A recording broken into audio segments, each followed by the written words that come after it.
नमस्कार, बखबर में आपका स्वागत है। मैं हूं राघवेंद्र सिंह। बखबर में आज हम बात करेंगे मध्य प्रदेश की सियासत के बारे में।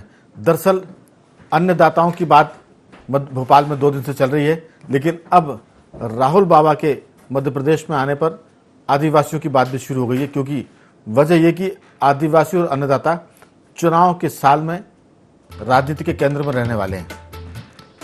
हम कह सकते हैं कि अन्नदाता और आदिवासियों को लेकर मध्य प्रदेश की राजनीति टॉप गियर में आ गई है। उसकी वजह यह कि टांटिया भील की 4थी पीढ़ी के परिवारों से मिलने कुछ दिनों पहले मुख्यमंत्री शिवराज सिंह चौहान गए थे। अब उसके बाद मध्य प्रदेश की भारत जोड़ो यात्रा पर लौट आए राहुल गांधी भी उनके घर जाएंगे। तो ये राजनीति का बड़ा केंद्र बनने जा रहा है कि आदिवासी के वोट किसको मिले, किसानों के वोट किसको मिले। किसानों को शिवराज सिंह चौहान अच्छे से साथ देते हैं, कह सकते हैं कि उसमें पारंगत है। आदिवासियों की हम बात करें तो शिवराज सिंह चौहान पिछले 1.5 साल से आदिवासियों के रंग में भी रंग रहे हैं। तो ये सारा मामला जनजातीय गौरव का भी है, आदिवासियों के साथ साथ अन्नदाताओं का भी है, महत्वपूर्ण है। मध्य प्रदेश की राजनीति पर असर रखने वाले मुद्दे हैं ये। इस पर बात करेंगे। चर्चा करने के लिए हमारे साथ स्टूडियो में मौजूद हैं हमारे 2 वरिष्ठ पत्रकार साथी, श्री रमेश शर्मा जी और श्री संजय सोनी जी। स्काइप पर रहेंगे हमारे साथ चर्चा में जयश्री पिंगले। सबसे पहले मैं आपको बता दूं कि भारत जोड़ो यात्रा मध्य प्रदेश में 380 किलोमीटर का सफर तय करने वाली है और उस सफर में आदिवासियों पर, निमाड़ पर, मालवा पर फोकस रहेगा। रमेश शर्मा जी, ये जो सारा मामला है कहीं ना कहीं ये बताता है कि मध्य प्रदेश की जो राजनीति है वो अब अल्पसंख्यकवाद से या हिंदूवाद से आगे निकलकर अब वो आदिवासी और किसानों तरफ जा रही है। आपकी राय? ये बिल्कुल आपने ठीक कहा कि इस समय अगली बार जो चुनाव होंगे 2023 में विधानसभा के मध्य प्रदेश में और 2024 में लोकसभा के, उस पर सभी राजनीतिक दलों का जो फोकस रहेगा जी, वो आदिवासी बंधुओं पर, जनजातीय समाज पर और किसानों पर बहुत ज़्यादा उन दोनों का फोकस रहेगा। उसका कारण ये है कि अंग्रेज हालांकि जिस तरीके से वर्ग में, क्षेत्र में बांट करके राजनीति करना चाहते थे, वो जो जीन्स छोड़ गए हैं, मैं समझता हूँ राजनीति में वो जीन्स अभी हैं और वो एक समग्र राष्ट्र की और समग्र समाज की और समग्र मानव मात्र की बात करने के बजाय कहीं धर्म की बात होती है, कहीं क्षेत्र की बात होती है, कहीं जाति की बात होती है। क्योंकि ये देखा गया है पिछले 2 चुनाव में कि किसान कहीं ना कहीं वोट का प्रतिशत उसका इकट्ठा जाता है और हमारे जो वनवासी बंधु हैं, आदिवासी समाज के लोग हैं, वो भी कहीं ना कहीं एक साथ, एक उनका डिवीजन नहीं होता, उनके वोटों का इकट्ठा जाता है। तो सभी राजनीतिक दलों का ये प्रयास रहेगा कि किसानों का वोट और अनुसूचित जनजातियों का वोट उनकी ओर आए, इसीलिए ये सारे के सारे प्रयास हो रहे हैं। बिल्कुल संजय जी, दरअसल ये सारा मामला इसलिए भी है क्योंकि हमने देखा था पिछले साल की हम बात करें तो मध्य प्रदेश में रानी कमलापति के नाम से भोपाल का स्टेशन दर्ज हुआ है। इसके साथ हम आदिवासियों की बात करें तो रानी कमलापति आदिवासियों की अंतिम महारानी मानी गई है। इसके अलावा आप देखिए कि टांटिया भील, वो भीलों के मामा भी है लेकिन वो जगत मामा के तौर पर जाने जाते हैं। फिर बिरसा मुंडा को भगवान का दर्जा दे दिया गया। मध्य प्रदेश में जौलपुर की बात करें तो पूरे महाकौशल में जो आदिवासी परिवारों की राजे रजवाड़े थे, उसमें रघुनाथ शाह की बात करें, शिवराज शाह की बात करें तो वहाँ अमित शाह जी गए थे। तो ये कहीं ना कहीं झांसी की रानी, जो गोंडवाना की हम बात करते हैं, पूरे गोंडवाना क्षेत्र की बात करें तो सारा मामला इस बात पर सिमट रहा है कि किस तरह से आदिवासियों को अपने पाले में लाया जाए। और उसी के चलते मध्य प्रदेश में अभी पिछले दिनों जब राष्ट्रपति मध्य प्रदेश आई थी द्रौपदी मुर्मू जी, तब पेसा एक्ट लागू किया गया है पूरी ताकत के साथ। तो कहीं ना कहीं उस एक्ट के लागू करने के बाद सरकार और संगठन ने, भाजपा ने यह फैसला किया कि इसका प्रचार पूरे क्षेत्र में किया जाए। तो मुख्यमंत्री शिवराज सिंह चौहान के साथ उनकी पूरी कैबिनेट, पूरी बीजेपी इस पर लगी हुई है कि पेसा एक्ट जो है वो आदिवासियों के हित में मध्य प्रदेश की सरकार ने लागू किया है। आपको क्या लगता है कि राहुल गांधी की जो यात्रा, भारत जोड़ो यात्रा है, वो टांटिया भील, टांटिया मामा परिवार के 4थी 5वीं पीढ़ी के लोगों से मिलेगी? जाहिर है कि उसमें ये बात निकल कर आ रही है कि सरकार ने बातें तो बहुत की, सम्मान तो बहुत दिया, लेकिन हमें कुछ उसका लाभ नहीं मिला। ये बात कहीं ना कहीं इस पूरे मामले में केंद्र में आने वाली है। आपकी राय? देखिए बिल्कुल सही है, और मैं इस बात से वाकिफ भी हूँ और आप भी, कि राजनीतिक दलों का चुनाव के नज़दीक नज़दीक बहुत सी योजनाएं, बहुत से वादे शुरू हो जाते हैं जी। ये अलग बात है कि उनके मैनिफेस्टो में तो वो शुरू से रखते हैं, मगर वो उससे इतर जब उनको लगता है कि यार बहुत बड़ा वर्ग है आदिवासी अनुसूचित जाति का और बहुत बड़ी संख्या में सीट जीत के आते हैं, जिस दल का भी लुभावना वादा उनको फिट बैठ जाए तो वो उनको उसकी तरफ आ जाते हैं और वोट डाल के उनको जिताने का काम करते हैं। तो मुझे लगता है राजनीतिक दलों की ये मंशा इसीलिए भी शुरू हो गई क्योंकि अब बहुत नज़दीक है चुनाव 2023 का। 24 की बात तो बाद में भी हो सकती है, लेकिन अभी 23 का टारगेट है उनका। तो 23 के टारगेट में उनका बहुत प्रमुखता से लक्ष्य है, देश भर की राजनीतिक दलों का लक्ष्य है कि कहाँ आदिवासी, कहाँ अनुसूचित जाति और ओबीसी और वर्ग भी जितने हैं कैसे साधा जाए। और आपको याद होगा कि एक बार, मगर मेरा इसमें एक बड़ा विरोध भी है कि मैं ये जानता हूं कि राजनीतिक दल वोट बैंक का माध्यम मान के, और उनको जब उनकी स्थितियां कैसे नहीं बदलती। अब जब आज उस महिला का इंटरव्यू देखा तो बड़ा निंदा भी आती है उनको देख के कि उनके राजनीतिक दल उनके साथ क्या कर रहे हैं, कैसे कैसे उनके साथ व्यवहार है कि उनके पास गैस का चूल्हा नहीं है, उनके पास मकान नहीं है, उनके पास कोई साधन नहीं है। और राजनीतिक दल, चाहे ये दल हो चाहे वो दल हो, सत्ता हो या विपक्ष हो। अब मैं ये भी देख रहा हूं, अभी 2 दिन बाद देखिएगा ये भी रिपोर्ट आएंगी कि राहुल गांधी भी मिलके चले गए, मगर उनके घर का या उनके माहौल का, उनके जीवन यापन का कोई साधन नहीं रहेगा और आने वाले समय में भी। संजय जी, दरअसल आदिवासियों की तो जो जीवन शैली है, वो मैं नहीं कहता कि उनको पक्के मकान नहीं मिलना चाहिए, बेशक मिलना चाहिए। सरकार की योजना है, प्रधानमंत्री आवास भी है और मध्य प्रदेश में भी सरकारी आवास की योजना है, लेकिन वो उसमें ज़्यादा फ्रेंडली रहते हैं, कंफर्टेबल रहते हैं। लेकिन सरकार को वो सुविधाएं उनको मुहैया कराई जानी चाहिए, इसमें कोई शक नहीं। लेकिन जितना वो आनंद उन कच्चे मकानों में रहते हैं, खपरेल के मकानों में, अब तो कच्चे और खपरेल के मकान मड हाउस हो गए हैं और बड़े बड़े लोग हफ्ते में 1 दिन वहाँ दिन छुट्टियाँ बिताने जाते हैं। तो मैं ये फिर कहूँगा कि हम नहीं कहते कि उनके आदिवासियों के जीवन स्तर को ना उठाया जाए। गैस की जगह वो लोग अभी भी लकड़ी के चूल्हे का इस्तेमाल करते हैं, कंडे का इस्तेमाल करते हैं। इस जीवन शैली के, इस भोजन शैली के बहुत लाभ भी हैं, लेकिन दावा वही जब सरकार करती है कि हम उनका जीवन बदलने वाले हैं तो वो बदलाव दिखना चाहिए। आपकी बात से बिल्कुल मैं सहमत हूँ, लेकिन जो आनंद रमेश शर्मा जी आदिवासी अपनी जीवन शैली में लेते हैं, एक किस्सा आया था बैतूल के पास में, किसी ने कहा कि आदिवासियों के घर तो करोड़ों के होते हैं। मैं सुनकर बहुत चौंक गया कि आखिर आदिवासियों के घर करोड़ों कैसे हो सकते हैं।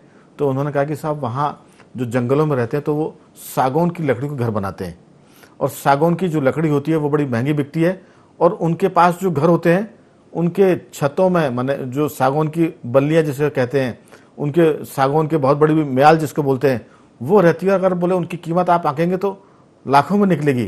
तो ये जो उनकी प्रकृति के साथ जो जीवन शैली है उनकी, वो कहीं ना कहीं बताती है कि आदिवासियों को आप लिखाइए, पढ़ाइए, लेकिन जो उनकी जीवन शैली है उसको कहीं छिन्न भिन्न मत करिए। वो मक्के का आटा खाते हैं, वो उनको मैदे के आटे पर मत चलाइए। वो मोटा अन्न खाते हैं, मोटे कपड़े पहनते हैं। तो सुविधा देने की बात है, वहाँ बिजली पहुँच जाए, वहाँ इलाज पहुँच जाए, और पक्के घर तो होने चाहिए क्योंकि प्रधानमंत्री योजना के तहत भी उनको घर दिया जा रहा है। आपकी राय कि ये सारा मामला है सियासत से अलग हटकर सच में जमीन पर उतरने वाली बात होनी चाहिए जो सरकार की योजना है, आपका इसमें? ये बिल्कुल आपने सही कहा राघवेंद्र जी, मैं आपकी बात से सहमत हूँ कि कहीं ना कहीं जीवन जितना प्रकृति के समीप होगा उतना जीवन स्वस्थ होगा और सुंदर होगा। जितना प्रकृति से दूर होगा उतना आप बीमारी, संताप और तनाव के ग्रस्त रहेंगे।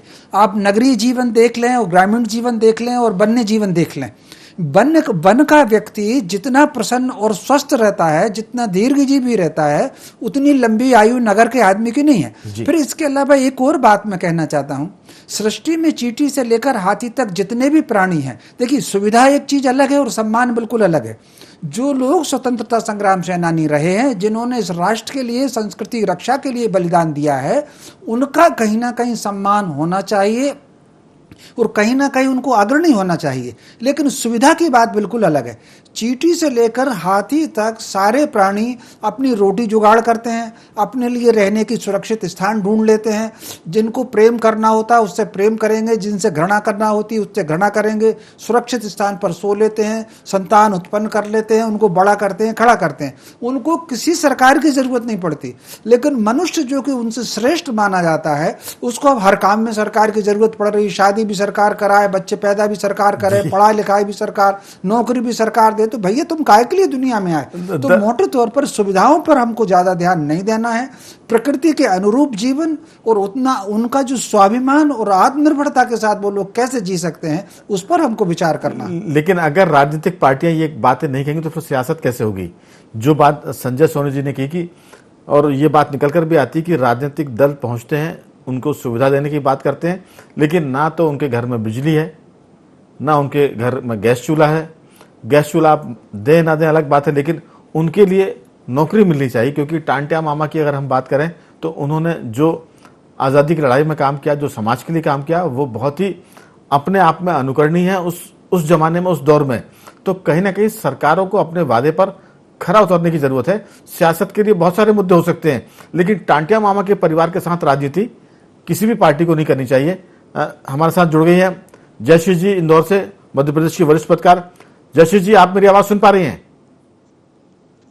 जी मुझे आ रही है, लेकिन थोड़ा की दिक्कत है, आवाज थोड़ी सी डिस्टर्ब है। जी चलिए, हमें आपकी आवाज ठीक से सुनाई पड़ रही है। मुद्दा यह है कि मध्य प्रदेश की राजनीति में आदिवासी और अन्नदाता बिल्कुल केंद्र में आ गया और कांग्रेस और बीजेपी इसको टॉप गियर में लेके जाने वाली है। टांटिया मामा की बात हो रही है, बिरसा मुंडा भगवान हो गए हैं। मध्य प्रदेश आदिवासियों का बहुत बड़ा हिस्सा आदिवासी और जनजाति का होता है। तो राजनीतिक दल अब राजनीति करेंगे। आपको लगता है कि जो दल वादे करते हैं, जो मुख्यमंत्री या मंत्री वादे करके जाते हैं, उनको पूरा करने के काम वो मशीनरी को करना चाहिए, उस कलेक्टर को, कमिश्नर को, जो इस इलाके में कार्यरत होते हैं? आपकी राय कि सरकार के वादों को क्या नौकरशाही पलीता लगाती है? जयश्री जी।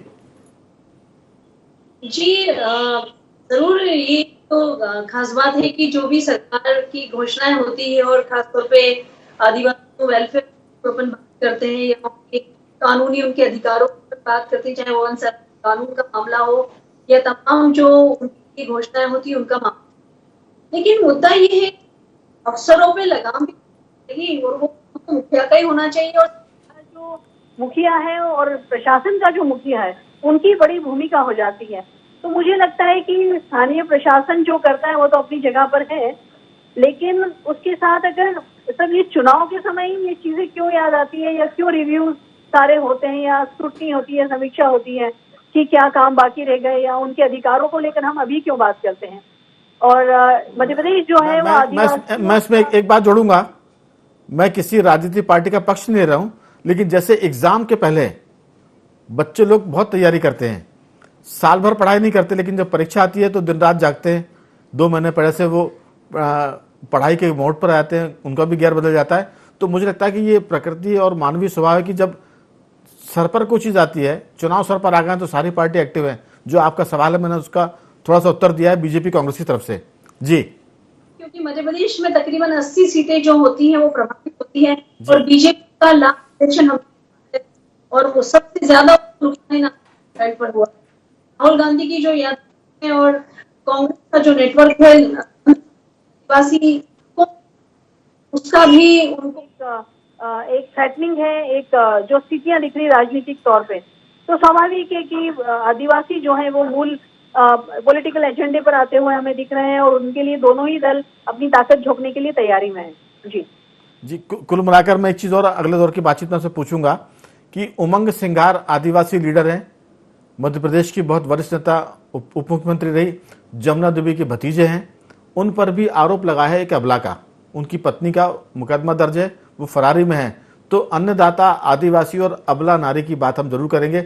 आपसे चाहूंगा कि आप इसमें जरूर उत्तर दें कि आखिर कांग्रेस पार्टी अगर उनके विधायक पर उनकी पत्नी का आरोप है तो फिर उस पर कार्रवाई उनको करनी चाहिए, ताकि वो समाज में शुचिता की बात करें कि अगर हमारी पार्टी में कोई दागी आदमी है जिस पर मुकदमा दर्ज हुआ है तो हमने उनको वो सारे पदों से हटा दिया है जो जिम्मेदारी को उनको दिए गए थे। मैं लौटूंगा आपके पास। संजय जी, जो आपने बात की थी कि सरकार के वादे बहुत सारे हैं लेकिन वो पूरे नहीं हो पाते, तो कम से कम रोजगार के मामले में, बिजली पानी के मामले में तो जरूर सरकार को चाहिए कि वो आदिवासियों से जो वादे पूरे करती है उसकी वो पूर्ति करे।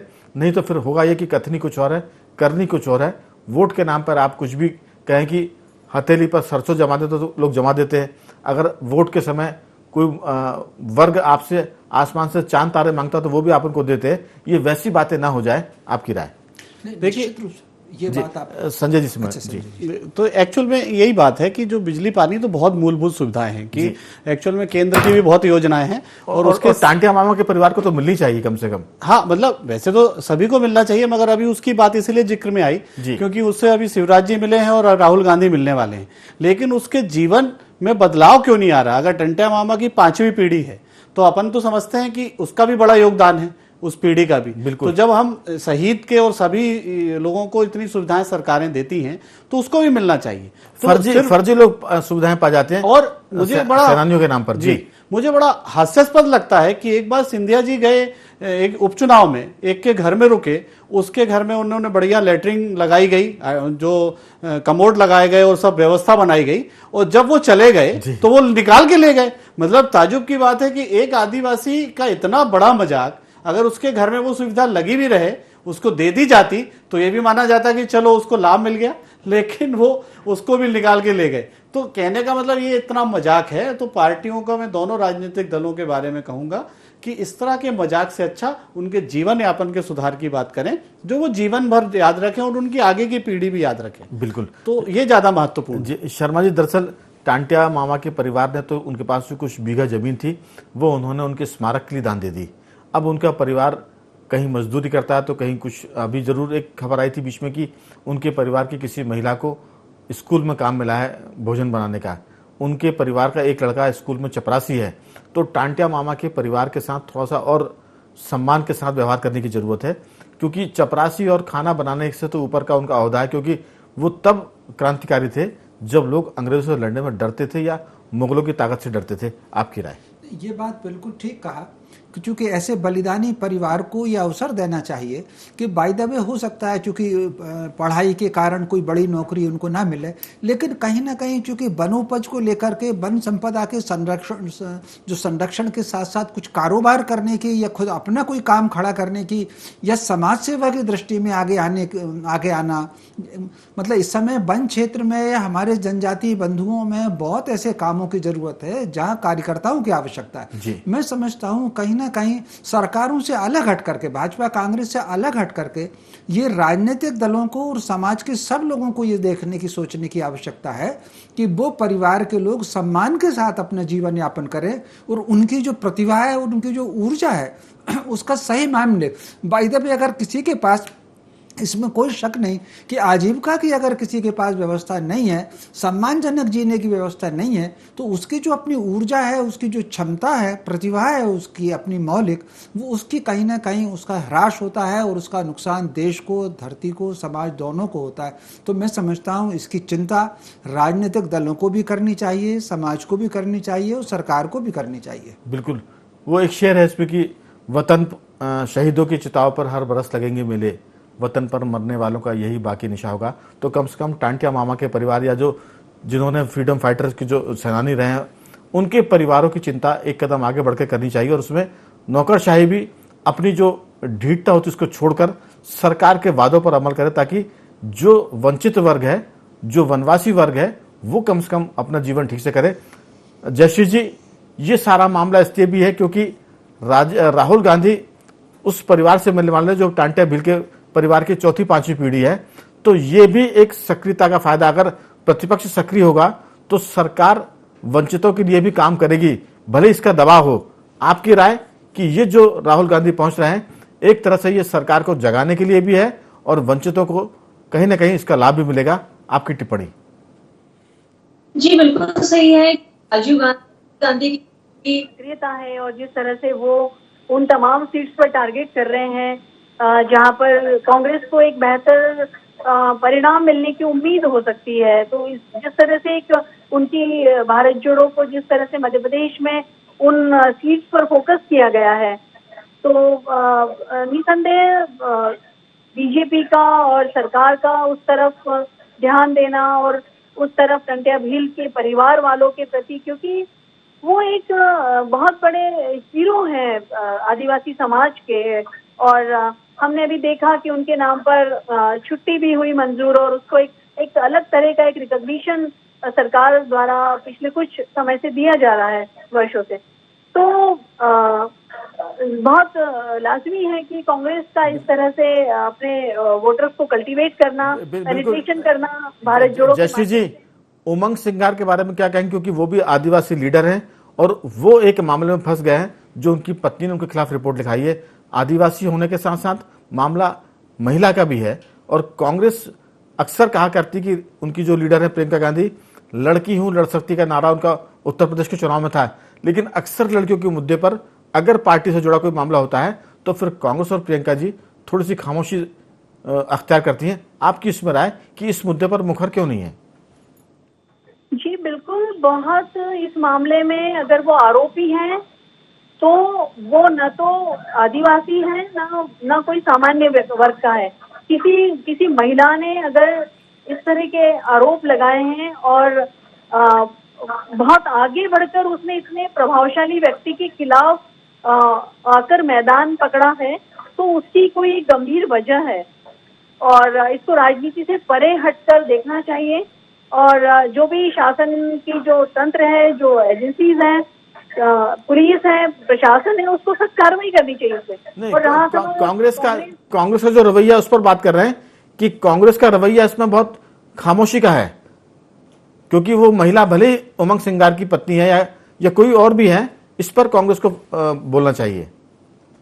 बिल्कुल, ये बहुत ही गलत रवैया होगा अगर कांग्रेस इस मामले में किसी महिला के पक्ष में खड़ी नहीं होती दिखाई देती है तो। बिल्कुल। और अगर उनकी पार्टी का भी विधायक क्यों ना हो, उसकी सख्त कार्रवाई होनी चाहिए और कांग्रेस को ये इनिशिएटिव करना चाहिए। बिल्कुल बिल्कुल। संजय जी, दरअसल मामला आदिवासी अन्नदाता और अबलाओं का भी है। महिलाओं पर भी अत्याचार होने की बात पूरे देश में, मध्य प्रदेश में, उत्तर प्रदेश में कही जाती है, लेकिन जब महिलाओं पर उनकी पार्टी का आदमी अत्याचार करता है तो फिर पार्टियां खामोश हो जाती, चाहे वो बीजेपी की बात करें, यानी चेहरे देखकर आप बात करेंगे तो फिर आपकी निष्पक्षता जनता के बीच में संदिग्ध हो जाएगी। कांग्रेस इस मुद्दे पर थोड़ा सा हमें घिरती हुई दिख रही है, आपकी राय? उमंग सिंगार आदिवासी नेता है, कांग्रेस के विधायक है, पूर्व मंत्री हैं, उनकी पत्नी के आरोप पर मुकदमा दर्ज हुआ है, कानून अपना काम कर रहा है, लेकिन कांग्रेस खामोश है। आपके उसमें क्या कहना है? देखिए, बिल्कुल उस पत्नी ने सोनिया गांधी को चिट्ठी लिखी है कि आप इनको हटाइए अपने पार्टी से, ये मेरे साथ उन्होंने इतना सारा अत्याचार किया है, पूरा डिटेल में लिख के उन्होंने दिया है। तो मुझे लगता है कि नॉट ओनली प्रियंका गांधी, उनको तो सोनिया गांधी जी को या जो भी जिम्मेदार उनके इधर पदाधिकारी हैं उनको ये कार्रवाई करना चाहिए। मध्य प्रदेश में कमलनाथ जी भी कार्रवाई कर सकते हैं क्योंकि उनके अंदर का मामला है। और इतनी बड़ी बात है कि वो एक राज्य में चुनाव हो रहे हैं गुजरात में, वहां का वो प्रभारी भी है, सह प्रभारी है। तो कुछ दिनों पहले हम जब वो सरकार थी उसके आसपास की बात है, उनके साथ एक उनकी जो महिला मित्र थी उसने भी आत्महत्या की थी। ये वही मैं बताने वाला था कि एक पुराना मामला अभी शांत हुआ नहीं था, ये दूसरा मामला है। वो उस महिला से शादी करना चाहते थे, मगर उस पत्नी ने अभी वर्तमान में जो हुआ है, उनने ये कहा है कि पुरानी पत्नी ने आत्महत्या नहीं की थी, इन्होंने उसको मारा था, पहले उसको मारा, दूसरी ये। तो वो जयश्री जी ने बिल्कुल सही कहा कि वो किसी वर्ग का हो, न्याय संगत कार्रवाई होनी चाहिए और वो पार्टी से उसको बाहर करना चाहिए, विधायकी से बाहर करना चाहिए। अब क्या करे क्या ना करे ये कांग्रेस तय करे, लेकिन इस तरह के मामलों में कांग्रेस को अपना स्टैंड रखना चाहिए। रमेश शर्मा जी, समय की कमी है, 2-4 वाक्यों में इस मुद्दे पर आपकी अंतिम टिप्पणी। देखिए, मोटे तौर पर ये बात तो गंभीर है और कहीं ना कहीं फिर एक और है, ये कानून का और परिवार का मामला है। अब वो ठीक है कि वो चूंकि राजनेता है इसलिए थोड़ा सा राजनीतिक चर्चा भी हुई। मैं समझता हूँ ये परिवार का और कानून का मामला है और इस आधार पर या तो इसका निपटारा परिवार के भीतर हो, जो भी कुछ समस्या हो, या फिर इस पर कानूनी कार्रवाई करके और जो भी उसमें एक्शन हो सकता है वो लिया जाना चाहिए। बिल्कुल। तो कुल मिलाकर कह सकते हैं कि अन्नदाता, आदिवासी और अबला ये राजनीति के फोकस में। तीनों मेहमानों का मैं धन्यवाद करूंगा। जयश्री जी आपका भी साधुवाद, संजय जी आपका भी, और रमेश शर्मा जी आपका भी बहुत बहुत धन्यवाद। तो मध्य प्रदेश में आदिवासी अन्नदाताओं को लेकर राजनीति टॉप गियर में है। आने वाले दिनों में ये सारे मुद्दे और भी सरगर्म होंगे। देखते हैं स्थितियां क्या होती है। हम फिर इसी तरह के मुद्दों पर आपसे चर्चा करते रहेंगे। बने रहिए हमारे साथ और देखते रहिए IND24।